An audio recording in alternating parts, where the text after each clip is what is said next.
Alma? Nay Alma? Ni Alma? Nay Alma, nasusunod po yung niluluto niyo! Ha? Ay, ayos lang mo ba kayo? Pasensya na. Diyos ko, hindi ko naisip yung niluluto ko. Medyo tuliro lang ako. Ay, Bakit ho, Aling Alma? May problema po ba kayo?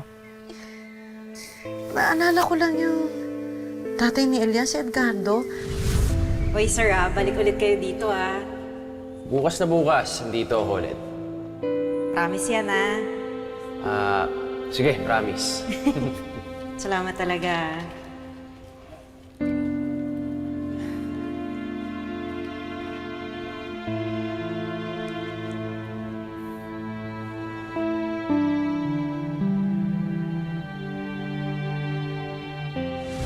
May lalaki kasi ako nakita sa mall.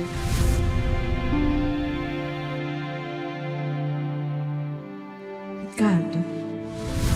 Parang kahawig ni Edgardo, pero baka namamalikmata lang ako. Di ba po matagal na pong patay si Mang Edgardo? Nay Alma, kung ayos lang po tanongin, paano po ba namatay yung tatay ni Kuya Elias?